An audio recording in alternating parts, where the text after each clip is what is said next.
right, welcome back, everyone. Welcome to the first live CPI for 2024. Let's do a quick audio check and let me know if everything's all right.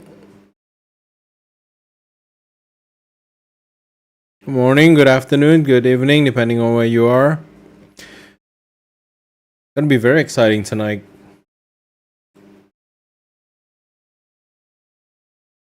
Okay, audio seems to be coming through okay from my side, but if there's any issues, do let us know. We are going to get started with news trading session number 3, which is the CPI. I think we missed the NFP last week, but that's all right. We still got the CPI, and I think the market is still waiting for the inflation number before making a move for 2024. All right, my name is Vidya Jaro. Let's get this started with a disclaimer. Any opinion discussed in this webinar or linked to this presentation provided as a general market commentary does not constitute investment advice. News trading involves risk due to high volatility, and tonight we are actually expecting extreme volatility in the market. And market reaction to news can be swift and unpredictable, which leads to higher trading risks and delays in order execution as well. So be attentive when determining the volume of your transaction and consider all possible risk factors. I'll go through some of the risks tonight because today is actually very important. It's actually the first inflation number in 2024. Technically, it's last year's inflation number, but it is what it is. This is going to be deciding what the market is going to be doing, at least for January. Right, there are going to be bonuses for participants, obviously. There's going to be that promo code TW deposit bonus. We're still going to be using the old codes. That's going to change later on. I'm going to share the code soon. And you should have access to the private Telegram channel. If you register through email, you should get that link and receive it via email. Okay, a little bit about myself before we go on.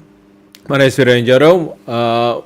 Full-time trader with we just passed a year. So I've been trading full-time for 20 years, part-time more than that. Professional trading coach and technical analyst since 2007, expert in Ichimoku Kinko Hyo technique, which is a Japanese charting techniques that I actually use in my trading.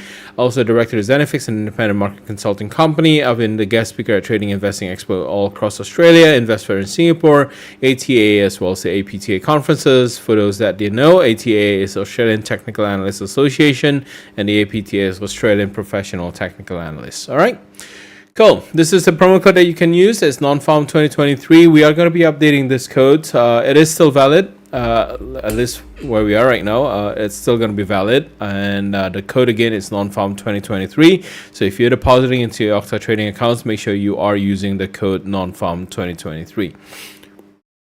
All right, cool. So, as per usual, we're going to speed through some of the theories, at least a little bit of an understanding for what inflation is, just to give it a little bit of a level playing field to everyone. Maybe you guys are new here. Maybe you guys have been attending our live NFP and live CPI sessions since 2023. You guys probably know what inflation is. But for those that didn't know, we're going to go through what inflation is, what are we looking at the CPI for, and what is core inflation. And then obviously we go through some of the CPI trading and then the context of the consensus that we're expecting for tonight as well. Okay, so what is inflation? To put it simply, inflation is the rate at which prices for goods and services rise. The most commonly used inflation indexes are the consumer price index, which is part of it is the core inflation as well. And we also have the producer's price index, which we'll discuss a little bit about those two. But to put it simply, inflation is where the value of your money kind of decreases, right? Because things are getting more expensive, things just doesn't get cheaper every year. In fact, if we count inflation, the same amount of money that we have maybe 30 years ago, it can buy you a lot more 30 years ago, right? Right now, we can't really buy a lot with the money that we have. Just to give you a little bit of a simple example that I like to use is the price of a mobile phone, right? Maybe about 7-8 years ago, I would say, about 7-8 years ago, when we buy a flagship phone, it's probably going to cost you about, let's say, maybe $700, $800, up to maybe $1,000 right now. If you try to get top of the range models for a lot of these flagship phones, it's probably going to be like 1,000 to 1,500 US, depending on where you are. But you should know the difference. If you like something, I do like my gadgets, so I know the pricing for those gadgets does go up every single year. It goes up a little bit more expensive, maybe $50 here, $100 there. But in 7-8 years time, it does add up and it becomes a lot more expensive. That's just a little bit of what inflation is, to just give you a little bit of an example. All right, so what is the CPI? The Consumer Price Index is a critical indicator of pricing pressures in economy, provides you with a gauge of inflation, and forex traders monitor the CPI because it can lead to changes in monetary policy conducted by the central bank, which can either strengthen or weaken the currency against the rivals in the market. And right now, last year was a little bit different. Last year we were looking at the monetary policy being tightened, inflation goes up, interest rate goes up to control inflation. Right now, inflation has started to come off, and the theme for 2024 would be whether or not central banks are actually going to start cutting interest rate. They've already paused interest rate hikes. Are they going to be cutting interest rates? That really depends on the CPI or the inflation numbers that we're looking at. Okay, now let's take a look at the difference between the CPI and the PPI. So the CPI is the Consumer Price Index, and this is the headline inflation. If we say headline inflation, it's always the CPI year on year. And it measures the cost of living. It would also include broad range of goods and services purchased by consumer. It includes international personal consumption items, right? Scope excludes changes in interest rates or costs. And then we have the PPI, which is how much. CPI is how much it costs to buy stuff, right? PPI is how much it costs to produce that stuff. So PPI actually measures the real growth in output. It also includes items produced for personal consumption. It does not include imports. So CPI could actually include imports, but PPI does not include imports. It also encompasses services with prices, including an interest rate component. So it's a little bit more balanced depending on the interest rate of a certain country as well. Okay, so those are the differences between the CPI and the PPI. The CPI is going to get released today. The PPI is usually released after the CPI. We had a few instances where the PPI is actually released. I think about 2 months ago, we actually had the PPI released before the CPI. Was it December? I think it was actually last month. I'm not quite sure, but no, it was actually 2 months ago, if I'm not mistaken. The PPI was actually released about a day before the CPI. Kind of give us a little bit of a glimpse into what the CPI outcome is going to be. Okay, so the other number for tonight, I'm actually going to go through that later on, but we are actually looking at 4 sets of data. The main set of data we are actually looking at is the core inflation.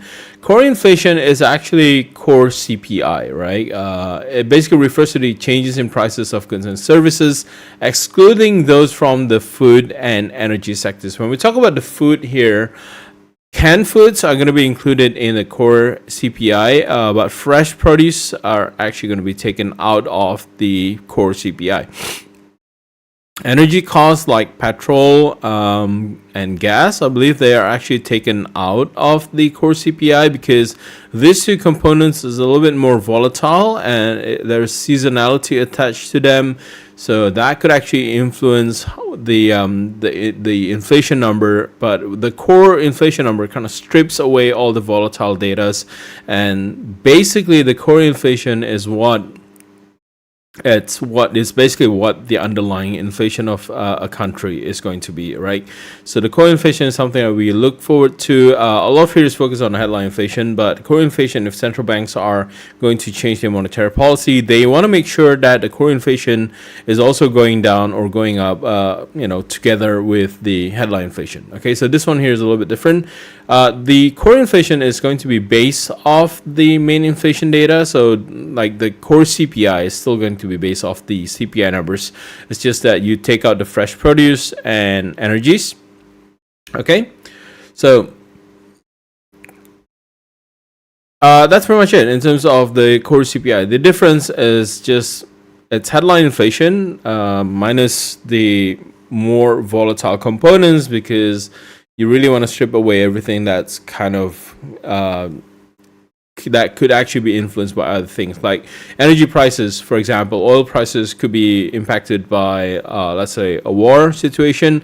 It could be impacted by that. So taking away that, we get the underlying inflation. So between the two of them, the headline inflation and the core inflation, which one is actually more important? I would say the core inflation is actually more important, but because it strips away some of the more volatile component, it doesn't really reflect the real inflation. So I guess you can look at it two different ways, but I think central banks will definitely want to look at the core inflation a lot more than just the headline inflation. Headline inflation probably have an impact on a lot of pretty much everyone in everyday life, right? Because it does affect, cost of produce does get affected by, increase in energy prices. Let's say there's a famine, or there's a drought, or there's flooding. Maybe fresh produce could get impacted, but they might not be reflected on the core inflation numbers, but they still impact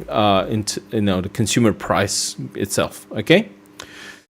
All right. From Nigeria, welcome. Oh, it's pretty Suriname. Okay, cool. Good.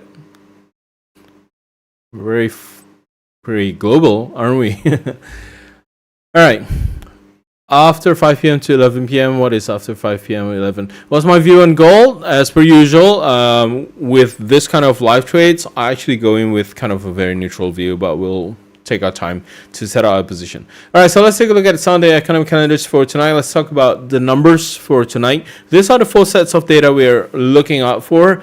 For tonight, definitely the inflation rate year on year, or it might appear as CPI year on year. That's the headline inflation. Previous numbers at 3.1%. We are expecting a 3.2%.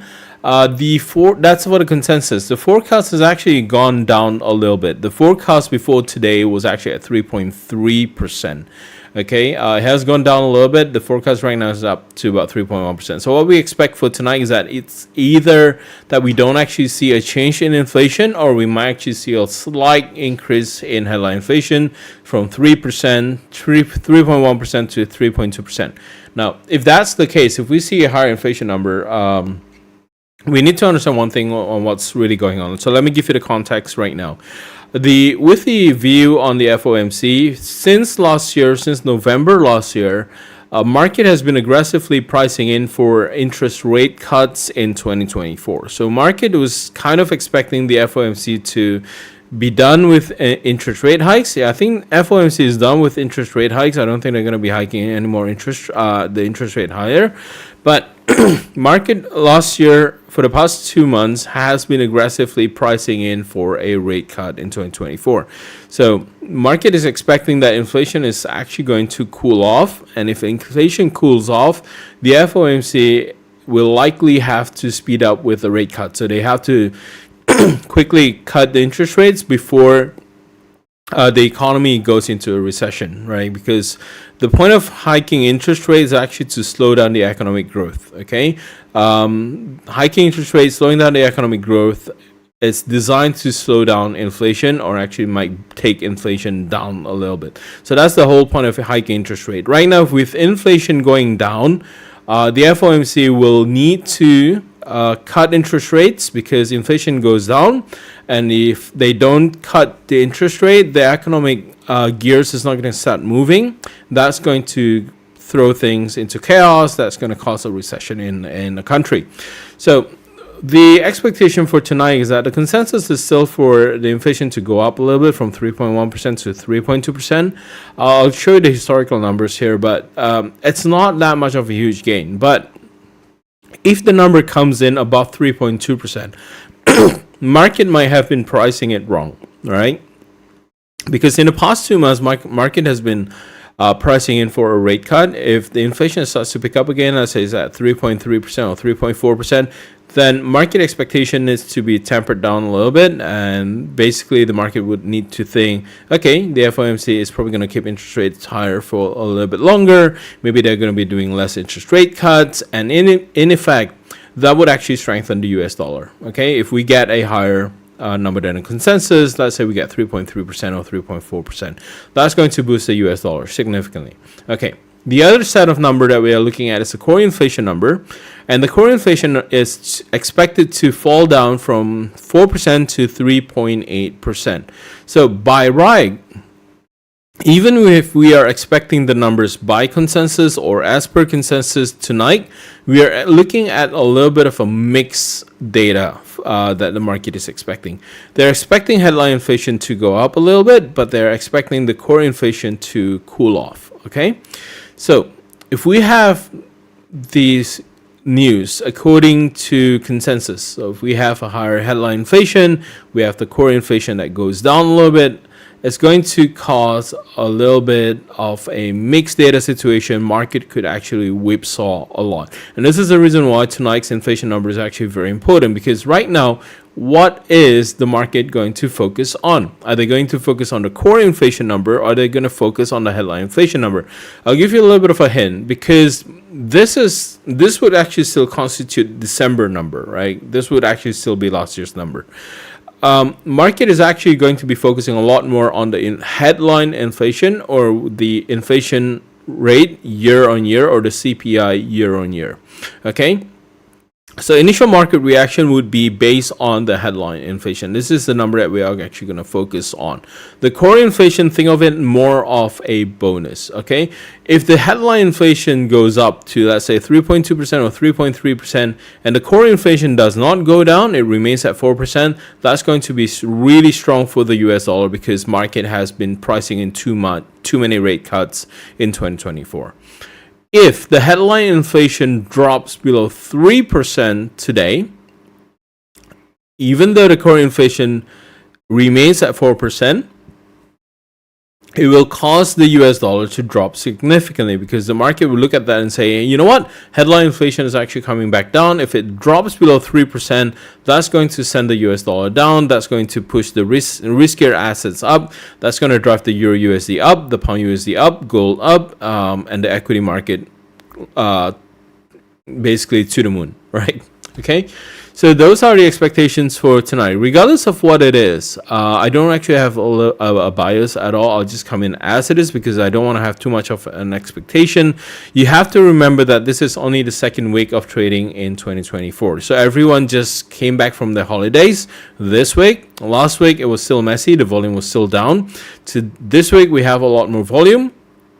And a lot of traders are actually on the sideline waiting to get into the trade, because what we saw from this week, and if you've been watching the outlook, we are expecting more of a range bound market condition to happen. Okay, so those are the numbers that we are looking out for. Okay, so this is the historical the historical release for the inflation. So we actually saw the inflation compared to January last year, January 2023, it was at 6.5%. We're now at 3.1%. The inflation has gone down by more than 50%. Okay, so good job, FOMC. Okay. So this is the core inflation. Core inflation does come off a little bit slower. At the same time last year, we were at 5.7%. Right now, we're about 4%. So yeah, it's not even half. But core inflation is not designed to drop significantly very quickly anyway. Okay? All right. So with the release of the inflation numbers, typically it's going to be very unique. Right, we might actually see one initial reaction in the market, but the market could actually reverse and go the other way for the next few days. So just keep that in mind. Every releases that we typically have a spike, market reverses, and then kind of comes down a little bit, maybe about a day or two, waiting for the PPI number to be released, and then market will go in a certain direction. So whatever happened during the initial release, that's what we are trading for. And once we trade the initial release, if we can do it very quickly, and our records was about 45 seconds, right? If we can do it very quickly, then we'll probably get out of our positions and we'll start analyzing the potential on those information that we have, and how can it fit into our swing trading strategy, or post CPI numbers. Okay, so that's basically what we are actually going to be doing tonight. We have 10 minutes. I have plenty of time, so we can take a look at the range right now. But if you have any questions regarding the theories that we have right now, feel free to ask. And if you have any requests on any currencies or any assets that you want me to give you a range on for the potential orders, then do let me know. All right, the order type that we're going to be using tonight is actually going to be the stop orders. That's going to be it's always the stop orders, right? If you want to know what the stop order is, we actually did a webinar 2 days ago. There's a video still up. Feel free to check it out if you want to know how to place those pending orders. Now, let's start with the Euro USD first. The Euro USD, I was expecting this one to be a little bit less jerky, right? But we actually saw the market move before the CPI. There was a little bit of a position adjustment, still within range. I mean, overall, it's not that bad. If we take a look at the today's range, it's only about 30 pips. So we're looking at a potential breakout scenario here. And if I were to zoom out on the daily time frame, we are basically in range between 1.09 to 1.1. So we could potentially be looking for more of a breakout scenario to happen. Now, I'm going to go in a little bit. This one here, we know where to place our sell stop. Okay, you have two places you can place your sell stop. Number one would actually be below 1.0960. I would have it about 1.0955. I'll be honest with you. I would probably have it a little bit lower. I wouldn't want to have my sell stop at 1.0975. You can if you want to. So you can actually have two sell stops, one at 1.0975, the other one a little bit lower, maybe at 1.0955. Now, the reason why I would avoid having this one here, it's too close to where we are right now. And I think for tonight, I'm expecting a little bit of a whipsaw to happen. I think both sides could actually be taken out really quickly. So be careful when placing your stop orders. And in terms of where we are right now, in terms of price, we are about 1.0986, right? So if you place your buy stop at 1.0990, it's actually just 4 pips away. So don't place your buy stop at 1.0990. You actually want to have it about 1.10, maybe slightly higher than 1.10 if you want to place your buy stops. Okay, so Euro USD, you got two sell stops, one at 1.0955, one at 1.0975. You can have both or you can have one. I would choose one. I would prefer the one at 1.0950. I'm going to give it a little bit more room. In terms of buy stop, you would want to have it at 1.10. Now, provided market doesn't move, feel free to set your orders right now, or you can set your orders in 2 minutes time just to see what happens in the next 5 minutes candles, okay? Okay, so that's on the Euro USD. The Pound USD is slightly easier, right? With the Pound USD, I would go with the hourly range. You can go in the 50 minutes range if you want to, but regardless, I think it's about the same. Buy stop, you want to have it at 1.2775, okay? For the sell stop, you want to have it a little bit lower. You probably want to have it about 1.27, below 1.2735. So I'll probably about 1.2730 is a good level for a buy stop. The range, it's pretty huge, right? We're talking about 45 pips of range, but considering where the current market price is, even if you go on a 15 minutes time frame, these are the only two stop levels that we can identify. So the buy stop for Pound USD is at 1.2775. And the sell stop is at 1.2730. You want to have it a little bit lower, you can have it at 1.2725 just to give it 50 pips of range. Now, for gold, this is already moving. I don't think we are actually going to be able to place a stop order on this one.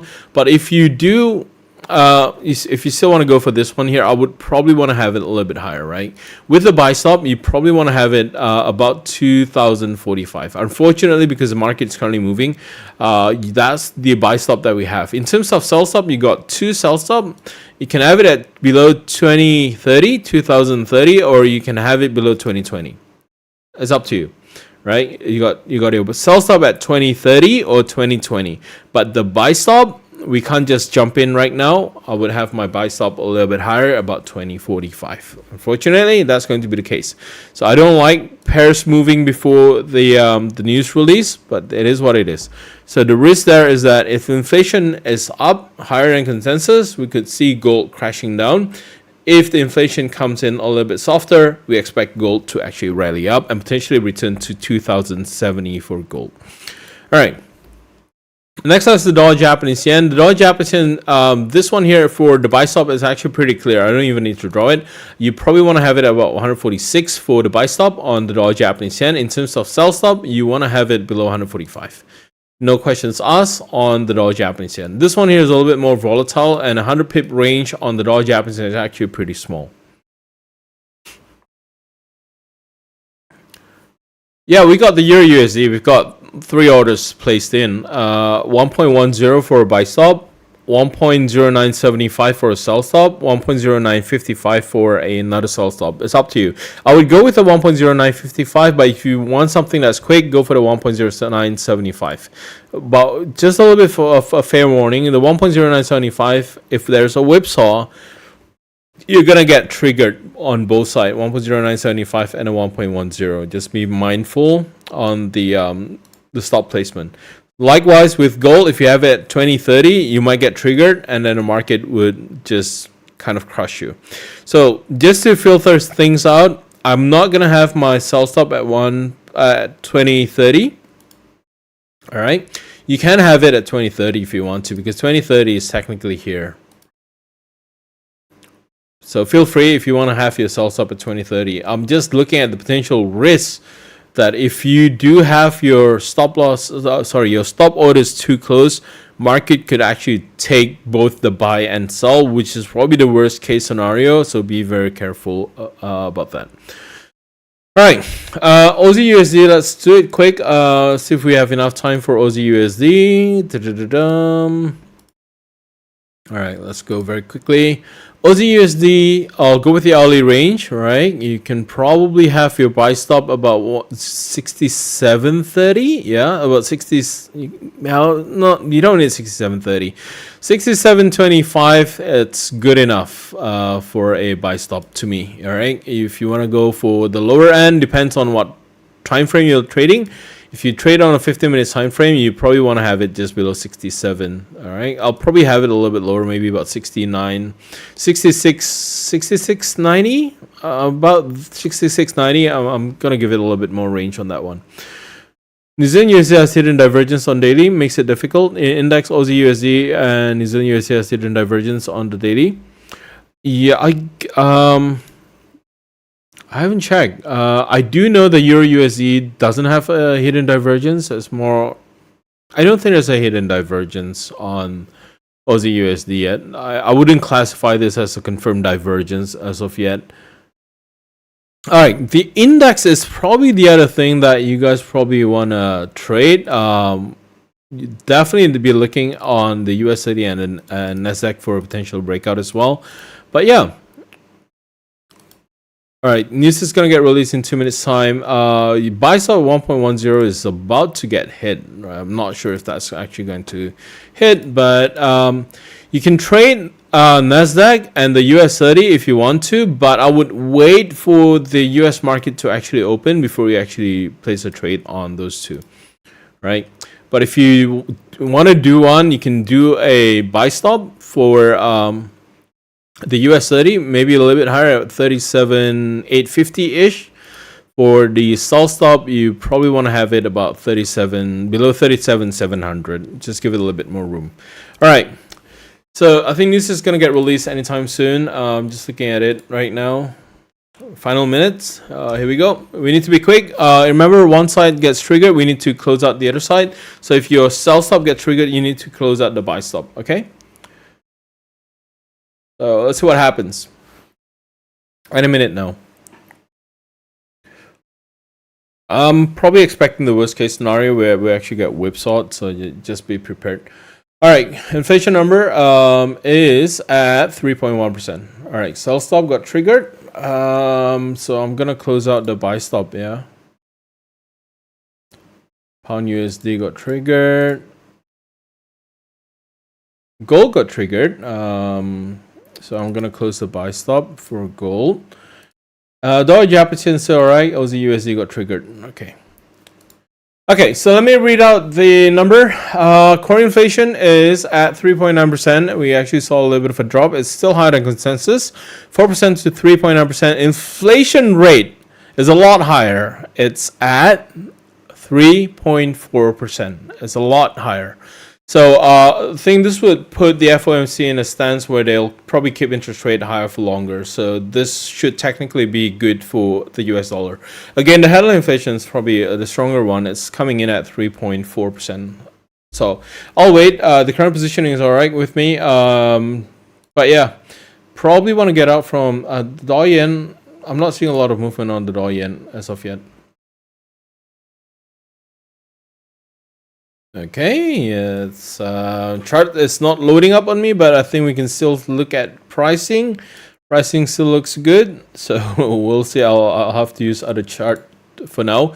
But yeah, I think Euro USD, I think we are aiming for a little bit of a return lower. This one here, once it breaks 1.0950, I think I expect a little bit of a drop towards 1.09. So if you have that sell on the Euro USD, go for a target at 1.09. Should be more than enough. Let's take a look at gold first. I'm keeping my trade running anyway.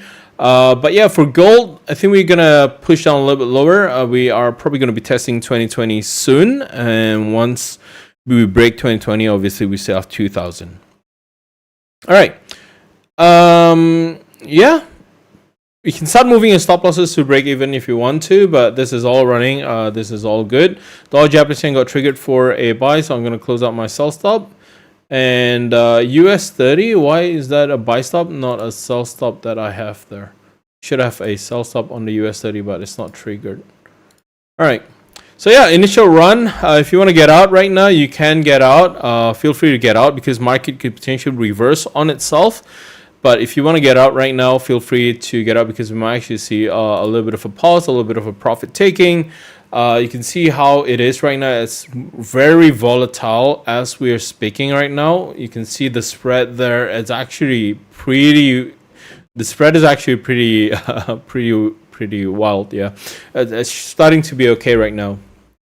All right, so it is what it is. Let's let the trade run. So we have not a sell stop for gold.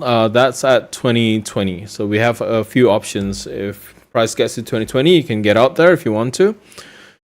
But yeah, let's take a look. I'm going to leave this one here, but if you have a running position, some of you probably used to the ones that we talk about, probably just already closed out their position. But I want to take a look at the numbers that we have here. So let me bring you the numbers.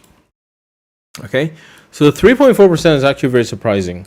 The consensus was 3.2%, right? We went beyond that. So this is the headline inflation. The headline inflation is actually going to have the much bigger impact here. The core inflation, in terms of how it falls off, it's only down 0.1%. The consensus was 3.8%. So technically, this is still above consensus. So overall, it's still a positive number. Now, the growth rate per month, I didn't have time to explain this one here. It's from 0.1 to 0.3%. Again, this is actually a huge increase in terms of inflationary growth. Core inflation remains flat at 0.3%, no big deal. But this headline number at 3.4%, this is huge because I think market has been aggressively pricing in for more of an aggressive rate cuts by the FOMC. I don't think we're actually heading towards that direction as of yet. We'll see what happens. But I need the breakdown of the inflation number. We can't just look at the inflation number and just be done with it. We need to take a look at the breakdown. But the initial market reaction combined with the NFP numbers that we have last week. Let me just explain a little bit in terms of context. So we have the NFP numbers. We have a little bit of an information. We know the labor market ended 2023 in a strong way for the US market. So we have that information. But last week we have that good news, but the market kind of reversed back on the US dollar. Now, partly because of the lower volume, but this week we actually have, basically the full market trading in full. And with the current information and the added information from the NFP numbers, what we're looking at right now for the US dollar, I think we should be expecting a stronger US dollar. At the very least, for tonight, we'll see what the reaction is. But I think going forward into the future as well, the market needs to pare down a little bit on their rate cut expectation. I think the FOMC, with the FOMC meeting minutes last week, has come out basically in the statement, which is official from the meeting minutes, that they are likely going to keep interest rate higher for longer. And I quite agree with them, because if you start hiking interest rates and you bring down inflation, you can't just very quickly cut interest rates to bring down inflation. Sorry, to bring rates down because inflation goes down with it. Because it's very hard to control inflation, and the FOMC is able to control the inflation ahead of the curve. I think that's a job well done, and they shouldn't be cutting interest rates too aggressively in 2024. Okay. Do we need to consider the jobless claims number? Probably not. I think we just got through the NFP numbers, but in 2 weeks' time, probably yeah. Should it be bullish for the dollar? Yeah, I think the number that we have should be bullish for the dollar. And I think we saw the initial reaction in the market. Overall, I think it should be bullish for the US dollar itself. Right, so let me give you the drop down on this one here. So we probably, if you refer back onto the 5-minute time frame or the 15-minute time frame, there's still going to be a little bit more support, right? This is on the back of a little bit of support at 2030, but for gold, once it goes to 2020, the moment you see price goes to 2020, it should speed up the fall in gold, okay? But I was expecting a lot more. I mean, in terms of volatility, I was expecting a lot more. This is not reflective of the full force of the market. So we do have a little bit of a profit taking happening here, but we saw price getting pressured all the way down to 1.0950 at this point in time. Even going by the 15-minute time frame, the RSI is probably going to be pointing down soon. 5 minutes, obviously, is all jittery. I'm not going to even entertain 5 minutes. But let's say we're looking at a 15-minute time frame. We still have another 8 minutes before the candle closes anyway. The candle closes somewhere below 1.0950. That would be the tone for tonight. Okay, if there's an hourly close, a 15 minutes close below 1.0950, that's a no-brainer position that will probably lead to Euro USD falling tomorrow morning as well. So whatever happens in the next 2 hours, it's critical because the data that comes out is actually really good for the US dollar, and we basically just need technical confirmation. So if we have an hourly close below 1.0950, then a lot of the swing traders are just going to jump in and short the euro. Now, how far can they short the euro? Obviously, they're going to be targeting 1.09. If we take a look at the daily on the euro USD, just to give you an illustration of how small the movement is, we're practically not even going anywhere. We're not going anywhere. But once you clear off 1.0950, and if the market managed to clear off that 1.0950, the direction for the Euro USD in the next coming days is probably leaning towards a move towards 1.09 and potentially 1.0850 in the near future. So this kind of sets the precedence for what it is tonight. But I think inflation at 3.4%, the climb is a lot higher, and I don't think that it's even negotiable that we are probably going to be looking at a stronger US dollar at this point in time. Is market pricing in for a PPI tomorrow also? No. Market does not price in for a PPI, so I'll just be honest with you. In all honesty, PPI probably doesn't even matter at this point in time. All right, so there's no rush. I think what we're looking at is pretty clear. I think if you want to add up into your position, if you have a short position on the Euro USD, and you're thinking, okay, I want to add up, be a little bit more patient. I would go if it closes below 1.0950, feel free to load up, have your stop loss at 1.10. In terms of target level, I would probably just go aim for 1.0850 straight up. No brainer on this trade. I'll be honest with you, because if it does close at 1.0950 and have your stop loss at 1.10, it's only 50 pips. No brainer. Okay. Now, questioning on the pound USD though, we need to definitely look at the euro pound. The euro pound was a little bit weaker today, but if we take a look at the pound USD, I think the key level to watch out for is still 1.27. We need to clear off 1.27. If we have that transition below 1.27, I think that's cue for a lot more sellers to jump into the market and sell the pound USD. But look, we're only 10 minutes in, so a lot of things can happen. But look at the initial reaction there. We saw that spike there, right? Price moved very quickly, and then it kind of bounces back. Typically, I would close out my position. You guys know how I deal with the inflation and NFP trade. I probably don't want to keep it for long, but this time the situation, it's all right. I will keep these positions, right? Right now it's at negative. It was at plus 1,000 just now. But I would be more than happy to keep the position right now because just looking at it, probably with the only exception for the dollar Japanese yen, dollar Japanese yen is probably the one that I don't want to hold. long for the Dow Japanese Yen at 146 because it's at a very high level. I would close out the Dow Japanese Yen, but everything else I would leave it as it is, right? Positioning wise, I think we are good in terms of positioning for the market. And look, the number is just too high. I just, I can't bring out and say like, oh, we need to close out the position right now. You can if you want to, but I think that these are positions that you can actually hold for a little bit longer, and you can go for a little bit lower, especially on the Euro USD and the Pound USD.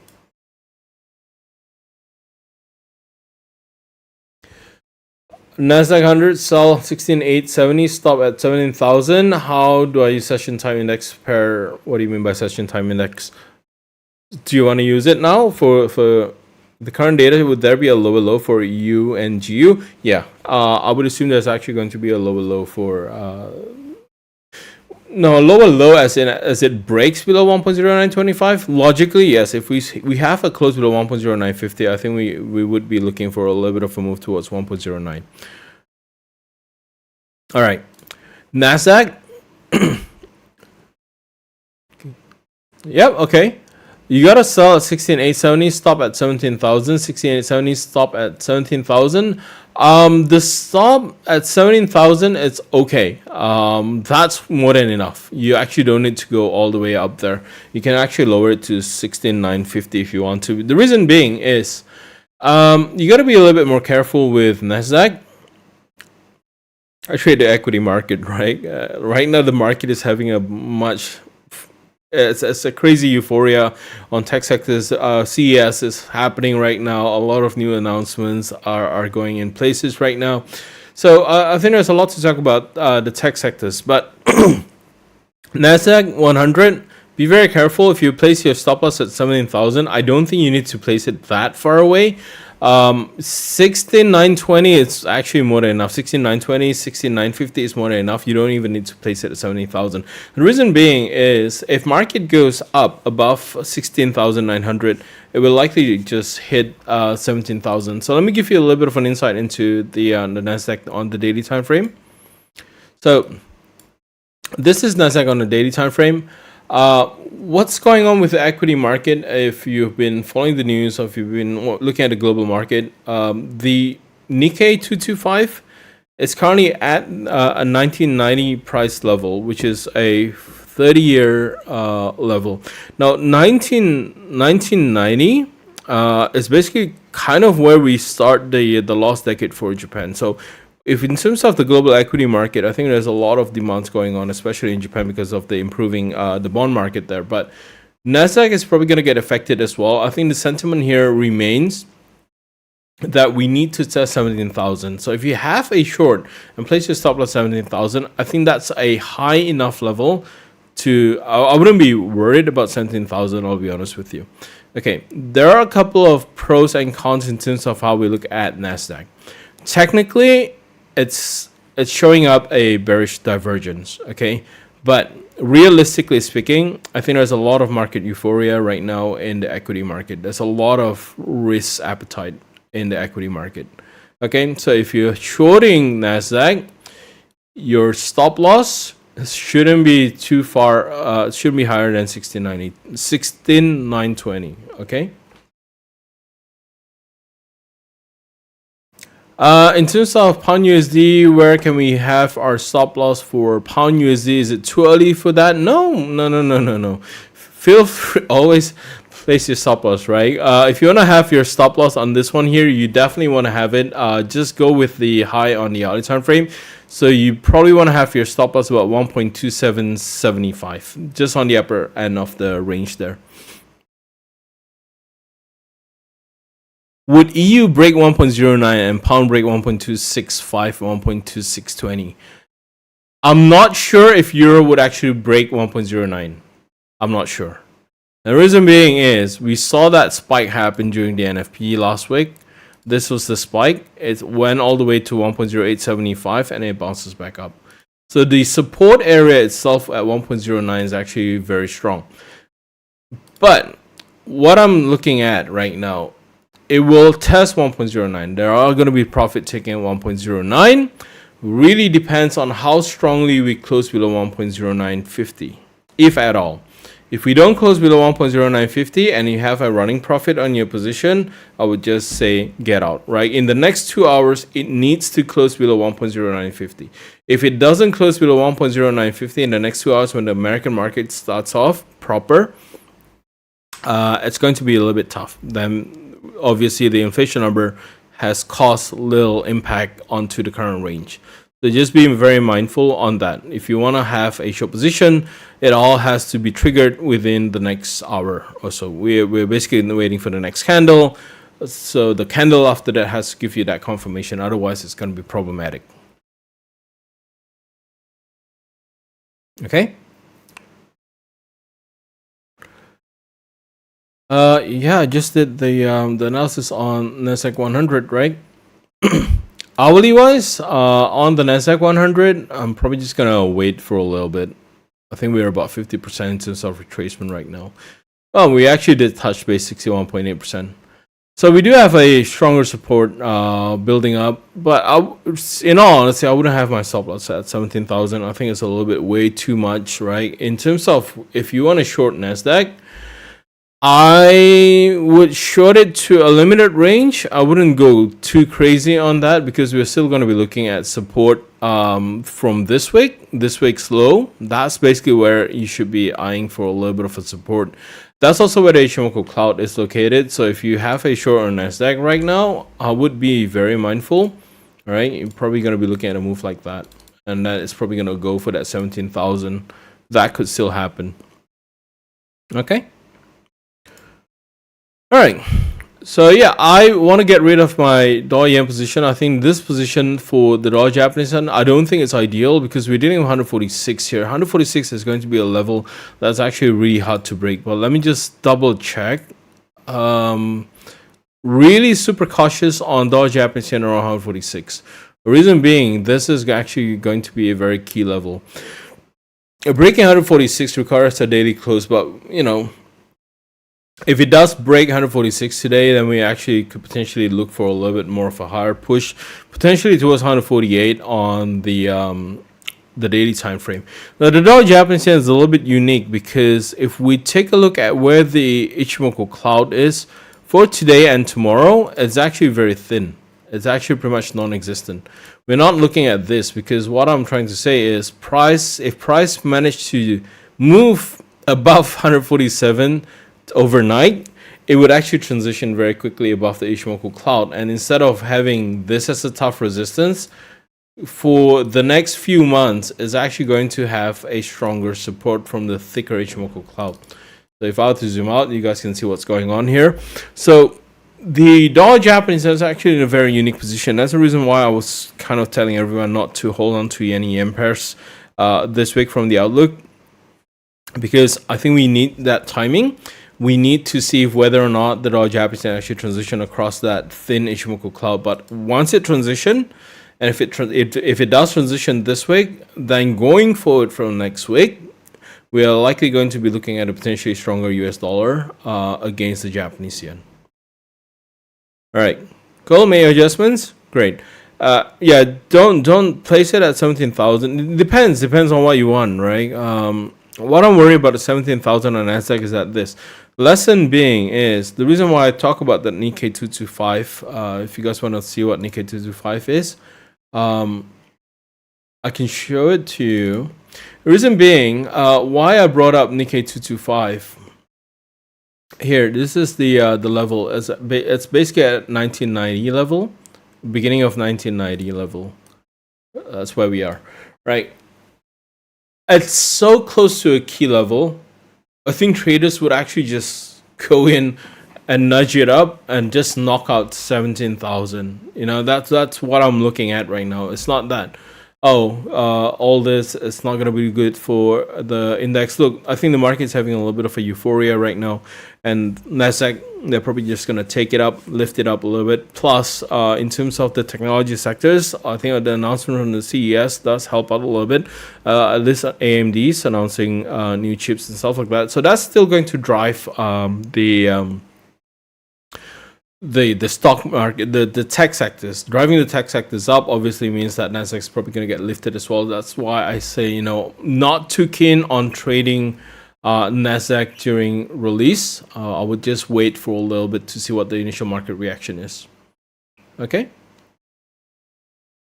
All right, so we are about to close below 1.0950 on the hourly time frame. So I think we could actually close below 1.0950, and if it does close below 1.0950, yeah, it would be a significant drop. So initial 15 minutes from the CPI release, we can already see the candle there. That's a very impulsive sell to see in the market. So the current positioning that we have right now, I'm pretty okay with what it is. Just adjust your stop losses if you want to. Just make sure you have a target level. All right, for Euro USD, we got a couple of sell position, right? We got actually two. So it was actually all right. So there's a little bit of a slippage that goes on. The Euro USD wasn't triggered at 1.0975. It got triggered at 1.0955. So both of them pretty much at 1.0955. Right. So target wise, you can go for 1.09. That would be the first target, 1.09. Right. The second one for the Euro USD, you can go for 1.08 50 level. All right. Pound USD, likewise, in terms of stop loss, you probably want to have it just about 1.2775. That's where you want to have your stop loss. Right, in terms of target level for this one here, you probably going to go for 1.2650 level.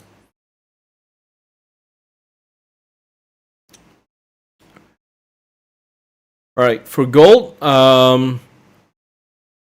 depends on your position, but right now, if you manage to short 2030, I would go for about 2020.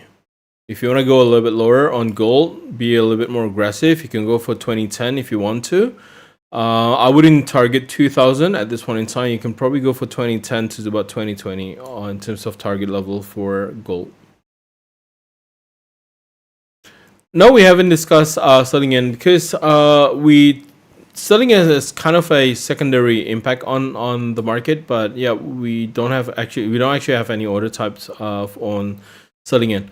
Right, for dollar yen, I would say if you already have the trigger at 148, 146, you probably want to go for 147, 147.50. I would be happy with 147, and we'll see how it goes. But in terms of stop loss, yeah, it's going to be a little bit around 145. So it's going to be about 1-to-1 risk reward ratio. All right, I'll take a look at the sterling yen. Yeah, this is good. I don't think there's actually much on sterling yen, I'll be honest with you. It's so choppy right now because you're actually looking at a little bit of a disjointed channel. So probably there's no reason to sell sterling yen, I would say. But why are you selling sterling yen though?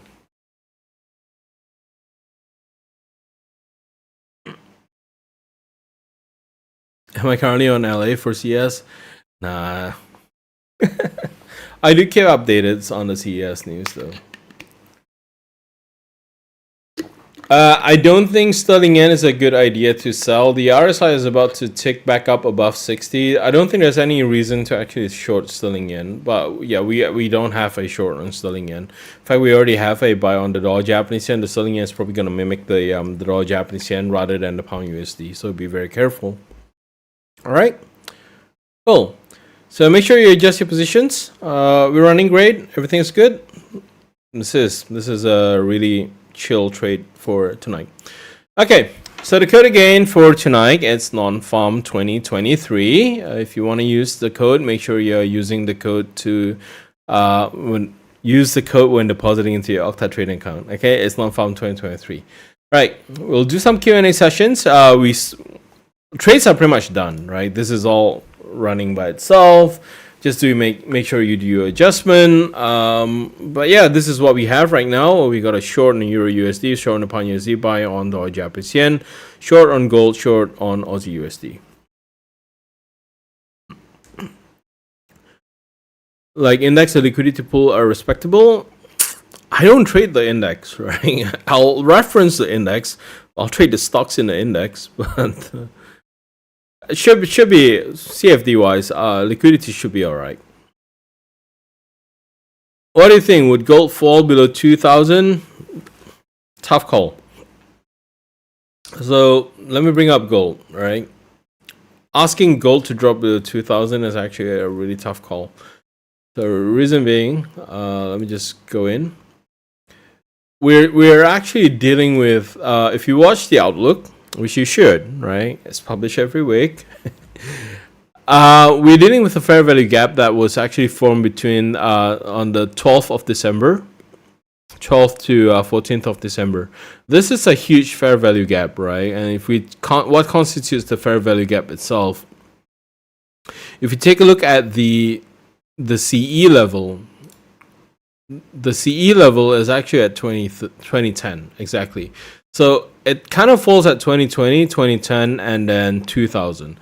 Would it fall and break below 2000? You're asking for a huge call here. Can it happen? It could, because the FOMC would probably need to keep rates for higher because market has been too aggressively pricing in for a rate cut. We know with the higher inflation that picks up at the end of 2023, then the FOMC might actually not have to cut rates too quickly. So I think rate cut expectation, that's probably going to start flowing in early next week. I'll probably give you an update on the outlook in terms of the Fed Watch tools. What are they looking out for? But yeah, will it break 2,000? Really depends. Really depends on how they reduce their expectation for the rate cut. I don't think it's something that's feasible right now. But if you ask me right now, can it break 2,000? I'll probably say no. It's probably going to get supported at 2,000. There's still likely going to be buyers coming in at 2,000 because we're dealing with 2,000. We're not dealing with anything that's a normal level.